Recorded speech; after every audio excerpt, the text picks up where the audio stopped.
Well, I hadn't met Dylan until we got a call the other day about his artwork on this garage door, and I went and took a look at it, and then I handed the family a letter basically stating they needed to remove the artwork, whether they take the door down and reestablish it somewhere else and put a new one up, or overpaint this one. But basically, there are things called covenants, conditions, and restrictions that go with our subdivisions, and people buy into our subdivisions based on those sets of rules. I followed this story in the newspaper because of the controversy. You know, that's what first got me involved.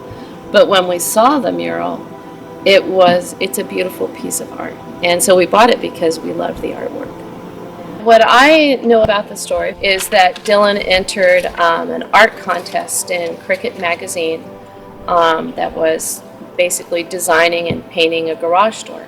One of the neighbors across the street, I think, was selling their home, and someone, either the real estate agent or the neighbor, decided that Dylan's mural would bring down the price of the home that was for sale.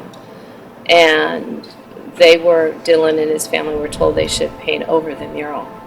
Yeah, I think they did want it removed. I bet, they hadn't seen it, I think that anytime you say a 14-year-old boy painted monkeys, and macaws or whatever on a garage door, and you're out of state and it's across the street from your house and you have clients coming in and you're very eager to sell, especially when the market's changing a lot. Anything that impedes that, you need all of the support you can get in doing it, and so they were concerned.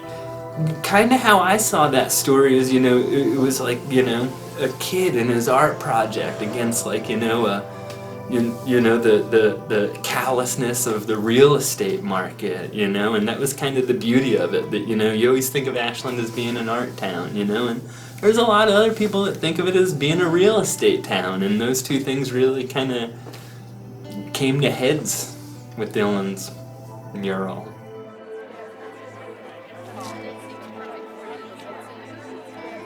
Part of the store is the element of fear that comes out in certain people when they're confronted with something new or different that doesn't fit the usual picture.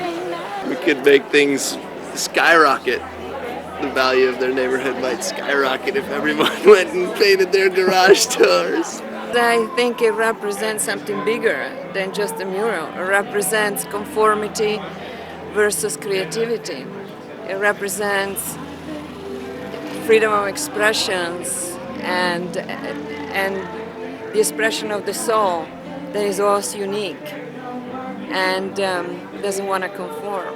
I saw no problem with it whatsoever. I thought it was great. I thought it was great that he took it upon himself to just go there and not ask. Just do it, I think most of us are just afraid to express ourselves, and we hold it, and he didn't. He just went for it. We just kept talking about the mural, and we all said, let's all paint our garage doors, no matter where we live. Let's just do that. No matter how well done Dylan's artwork is, good, bad, or indifferent, it's doesn't fit. I would smile every morning when I saw that garage door because I think it's happy. It's colorful, it's what we need to be reminded of. And taking the garage door down is, like my husband said, it reminds us of the rainforest that's dying out and the reasons that it's dying out.